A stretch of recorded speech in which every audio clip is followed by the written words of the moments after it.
अस्सलाम वालेकुम प्यारे पाकिस्तानियों, पेश खिदमत हैं आज की ताज़ा खुशखबरियाँ।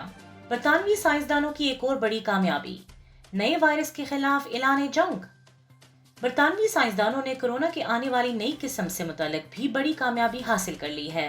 बैनुल अक़वामी मीडिया रिपोर्ट के मुताबिक बरतानवी साइंसदानों ने ऑस्ट्राज़ेनेका नामी वैक्सीन को कोरोना की नई आने वाली किस्म के लिए भी महफूज करार दे दिया है।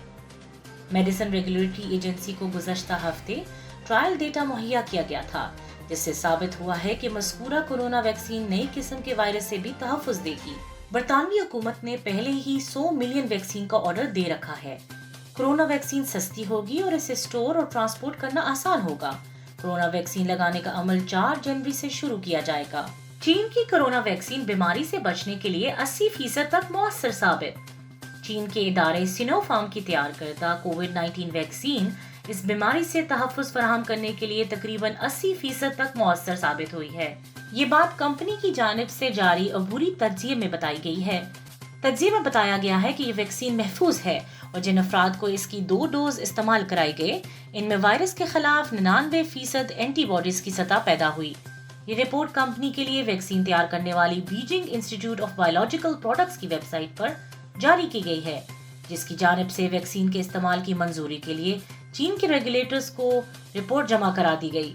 इस वैक्सीन की इंसानों पर आजमाइश मुतअद्दिद ममालिक बाशमूल मुत्तहिदा अरब अमारात, बहरीन, उर्दन, पेरू और अर्जेंटीना में जारी है। 9 दिसंबर को मुत्तहिदा अरब अमारात के हुक्काम ने बताया था कि ये वैक्सीन आखिरी मरहले के इब्तदाई तज्ज़िये में है। इस वैक्सीन को मुत्तहिदा अरब अमारात और बहरीन में पहले ही इस्तेमाल करने की मंजूरी दी जा चुकी है। चीन में इस वैक्सीन का इस्तेमाल रवा साल जुलाई से हंगामी इस्तेमाल के प्रोग्राम के तहत हो रहा है। पाकिस्तान में कोरोना वैक्सीनेशन शुरू करने की मंजूरी। पाकिस्तान में आइंदा साल के पहली सहमाई में कोरोना वैक्सीनेशन शुरू करने की मंजूरी दे दी गई। इस्लामाबाद में खुसूसी काबीना कमेटी ने कोरोना वायरस वैक्सीन की खिरादारी के लिए एक निगरान कमेटी तश्कील देने की मंजूरी दी है। वजीर मनसूबाबंदी असद उमर के साथ वजारती कमेटी की दूसरी मुलाकात हुई, जिसमें वजीर बराए साइंस और टेक्नोलॉजी फवाद चौधरी और वजीर सनत हमाद अजहर इस कमेटी के मेंबरान भी शामिल हुए। डॉक्टर सानिया निश्तर और मौवने खुसूसी बराए सेहत डॉक्टर फैसल सुल्तान ने भी इजलास में शिरकत की। इजलास में कोरोना की दस्तयाब मुख्तलिफ वैक्सीन की मजमूई सूरत हाल का जायजा लिया गया। इजलास में ड्रग रेगुलेटरी अथॉरिटी ड्रैप की तश्कील करदा कमेटी की तबादला ख्याल से आगाह किया गया, जो अब तक किए गए क्लिनिकल स्टडीज से दस्तयाब अदाद शुमार का जायजा लेने और तज्जिया करने के अमल में हैं। दस्तयाब ऑप्शंस में से एक कंपनी के अदाद शुमार को हंगामी इस्तेमाल के लिए हतमी जायजा लेने के लिए पेश किया गया। कमेटी ने चीनी कंपनी सिनोफार्म से पेश करदा अदाद शुमार और बरवकत दस्तयाबी की बुनियाद पर कोरोना वैक्सीन के पहले से बुकिंग का फैसला किया है। ये फैसला ड्रैप के जरिए हंगामी इस्तेमाल की मंजूरी के बाद किया गया। एक बार मंजूरी और खिरादारी के बाद हुकूमत 2021 की पहली सहमाई में तमाम फ्रंटलाइन हेल्थ वर्कर्स के लिए मुफ्त कोविड-19 वैक्सीन फराहम करेगी। इजलास में मजीद ये फैसला किया गया कि कोविड-19 वैक्सीन के दूसरे मैन्युफैक्चरर्स मजीद अदाद शुमार और दस्तयाबी की बिना पर वैक्सीनेशन की बकिया मराहिल के लिए आइंदा की बुकिंग के लिए काम करेंगे। वजीर आजम की भारतीय मीडिया का मनफी प्रोपेगेंडा नाकाम बनाने के लिए भरपूर इक़दामात की हिदायत। वजीर आजम इमरान खान ने हिदायत की है कि भारतीय मीडिया के मनफी प्रोपेगेंडे को नाकाम बनाने और अवाम में शऊर उजागर करने के लिए भरपूर इक़दामात किए जाएं। वज़ीर आज़म ऑफिस से जारी बयान के मुताबिक पाकिस्तान के खिलाफ जारी भारतीय प्रोपेगेंडे, बिलखसूस भारतीय मीडिया की जानिब से जारी हाइब्रिड वॉरफेयर के हवाले से वज़ीर आज़म की ज़ेर सदारत इजलास हुआ। इजलास में वज़ीर ख़ारजा शाह महमूद कुरैशी, वफाकी वज़ीर इत्तलात सेनेटर शिबली फराज, वज़ीर दाखिला शेख रशीद अहमद, वफाकी वज़ीर मवासलात मुराद सईद, वज़ीर आज़म के मुआविन ख़ुसूसी doctor Moeed Yusuf, focal person बराए digital media doctor Aslan Khalid और दीगर ने शिरकत की। इजलास में पाकिस्तान के खिलाफ भारतीय मीडिया की जानिब से गलत मालूमात और मनफी प्रोपेगेंडे का जायजा लिया गया।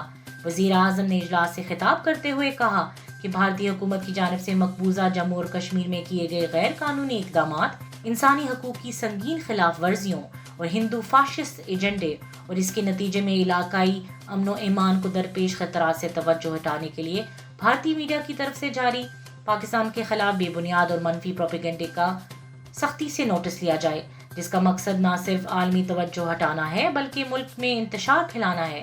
उन्होंने हिदायत की कि भारतीय मीडिया के मनफी प्रोपेगेंडे को नाकाम बनाया जाए اور اس حوالے سے عوام میں بہتر شعور اجاگر کرنے کے سلسلے میں بھرپور اقدامات کیے جائیں۔ وزیر اعظم نے کہا کہ بے بنیاد اور منگھڑت مہم کا مقابلہ حقائق سے کیا جائے اور عوام اور عالمی برادری کے سامنے بھارت کا اصلی چہرہ سامنے لایا جائے۔ انہوں نے مزید امید ظاہر کی کہ پاکستانی میڈیا بھی اس ضمن میں اپنا کردار بھرپور طریقے سے ادا کرے گا۔ خیبر پختونخوا کی تاریخ میں پہلی بار خاتون ڈی پی او تعینات۔ خیبر پختونخوا نے صوبے کی تاریخ میں پہلی بار خاتون افسر کی ڈی پی او کے عہدے پر تعیناتی کا اعزاز حاصل کر لیا۔ حال ہی میں برطانیہ سے شیوننگ اسکالرشپ حاصل کر کے وطن واپس آنے والی گریڈ 18 کی ایس پی سونیا شمروز کو district police officer Lord Chitral تعینات کیا گیا۔ سونیا شمروز اس سے قبل منسیرا پولیس ٹریننگ سینٹر میں بطور پرنسپل خدمات سر انجام دے چکی ہیں۔ ان کا تعلق خیبر پختونخوا کے ضلع ایبٹ آباد سے ہے۔ کینیڈا میں عالمی رپورٹ اولمپیڈ میں پاکستانی طلباء نے پوزیشن حاصل کر لی۔ شہر قائد کے طلباء عالمی رپورٹ مقابلے میں چھا گئے۔ آگ پر قابو پانے والا رپورٹ عالمی مقابلے میں چوتھی پوزیشن لے اڑا۔ تفصیلات کے مطابق پاکستانی ہونہار طالب علموں نے قدرتی آفات سے نمٹنے والا رپورٹ تیار کر لیا۔ عالمی رپورٹ چیمپئن شپ میں پاکستانی طلباء کی اس پروجیکٹ نے اعزاز حاصل کر لیا۔ کینیڈا میں ہونے والے مقابلے میں 70 ممالک شامل تھے۔ ابراہیم برہان الدین مستنصر کا تعلق کراچی سے ہے، جو 7ویں، 8ویں اور 10ویں جماعت کے طالب علم ہیں۔ ان کے ٹیچر حسین نے ایک پروگرام میں بتایا کہ بچوں نے جو پروجیکٹ تیار کیا اس میں لیگو کے پارٹس استعمال کیے گئے۔ یہ پارٹس بچوں نے آپس میں جوڑ کر رپورٹ کی شکل دی۔ پارٹس جوڑنے کے بعد اس کی پروگرامنگ کی جاتی ہے اور اس کے بعد یہ رپورٹ کی طرح حرکت کرتے ہیں۔ فواد عالم نے ایک ہی اننگز میں کئی ریکارڈز اپنے نام کر لیے۔ نیوزی لینڈ کے خلاف پہلے ٹیسٹ میچ میں قومی ٹیم کو سنسنی خیز مقابلے کے بعد شکست ہوئی، لیکن قومی ٹیم کے بلے باز فواد عالم سینچری بنا کر کئی ریکارڈز اپنے نام کر گئے۔ ایک عرصے بعد دورہ انگلینڈ کے ذریعے قومی ٹیم میں واپس آنے والے فواد عالم نے مشکل حالات میں سینچری سکور کر کے اپنی سلیکشن کو درست ثابت کر دیا۔ فواد عالم نے پہلی سینچری 11 سال قبل ڈیبیو پر سری لنکا کے خلاف سکور کی تھی اور اس کے بعد فواد عالم نے صرف 6 ٹیسٹ میچز کھیلے اور اگلی سینچری 4218 دن کے بعد سکور کی۔ یہ پہلی اور دوسری سینچری کے درمیان تیسرا بڑا فرق ہے۔ فواد عالم نے چوتھی اننگز میں 269 گیندیں کھیلیں اور اب تک ٹیسٹ کرکٹ کی تاریخ میں 5ویں نمبر یا اس سے نیچے آ کر اس سے زیادہ صرف 9 بلے باز ہی اتنی گیندیں کھیل چکے ہیں، جبکہ اس صدی میں صرف 2 بلے باز ایسا کر سکے ہیں۔ فواد عالم اور محمد رضوان نے 165 رنز کی شراکت کے دوران 380 گیندوں کا سامنا کیا اور یہ چوتھی اننگز میں گیندوں کے اعتبار سے پاکستان کی دوسری سب سے بڑی شراکت ہے، جہاں سب سے زیادہ 400 گیندیں کھیلنے کا اعزاز یونس خان اور شان مسعود کی جوڑی کے پاس ہے، جنہوں نے 2015 میں سری لنکا کے خلاف 400 گیندیں کھیلی تھیں۔ دونوں کھلاڑیوں نے ایک اور اعزاز بھی حاصل کیا اور اب تک ٹیسٹ کرکٹ کی چوتھی اننگز میں میچ کے 5ویں دن اس سے زیادہ صرف 3 شراکتیں قائم ہوئی ہیں۔ عائزہ خان کی انسٹاگرام فالوورز کی تعداد ایمن خان کے برابر ہو گئی۔ رواں برس اپریل میں پاکستان کی نامور اداکارہ ایمن خان انسٹاگرام پر سب سے زیادہ فالو کی جانے والی اداکارہ بن گئی تھی۔ بعد ازاں اگست میں ان کے فالوورز کی تعداد 70 لاکھ سے زیادہ ہو گئی تھی اور وہ سب سے زیادہ انسٹاگرام پر فالو کی جانے والی پہلی پاکستانی اداکارہ بن گئی تھی۔ تاہم حال ہی میں پاکستان کی ایک اور نامور اداکارہ عائزہ خان کی انسٹاگرام فالوورز کی تعداد 78 لاکھ ہو گئی ہے اور سوشل میڈیا پر پسند کی جانے والی اداکاروں میں ایمن خان کے برابر آ گئی ہیں۔ خیال رہے کہ ایمن خان اور عائزہ خان دونوں ہی اپنے سوشل میڈیا پلیٹ فارمز پر فعال رہتی ہیں۔ حدیقہ کیانی اور ہادیہ ہاشمی پہلی مرتبہ ایک ساتھ گلوکاری کے لیے تیار۔ نیسکیفے بیسمنٹ سیزن 5 کے گانے بول ہو سے لوگوں کو اپنی آواز کے جادو میں مبتلا کرنے والی ننھی ہادیہ کی گلوکاری کے چرچے اب تک ہیں اور معروف گلوکارہ حدیقہ کیانی اور 9 سالہ ہادیہ ہاشمی اپنے مداحوں کے لیے ایک ساتھ آنے والے میوزک ویڈیو پر کام کر رہی ہیں۔ دونوں گلوکارائیں الہی گانے پر اپنی آواز کا جادو جگائیں گی، جسے اذان سمیع خان پروڈیوس کر رہے ہیں اور اس کی موسیقی بھی انہوں نے ترتیب دی ہے۔ اداکار سریحا اصغر نے بھی خاموشی سے نکاح کر لیا۔ سال 2020 میں کورونا وائرس کی وبا کے باعث کئی پاکستانی شوبز ستاروں نے اچانک شادی کر کے مداحوں کو حیران کر دیا اور اب پاکستانی ڈرامہ انڈسٹری کی ابھرتی ہوئی اداکارہ سریحا اصغر نے بھی سال کے آخری دنوں میں خاموشی سے نکاح کر لیا۔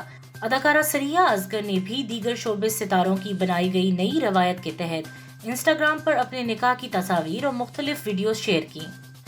آج کے لیے بس اتنا ہی۔ انشاءاللہ پیر کو تازہ خبروں کے ساتھ پھر حاضر ہوں گے۔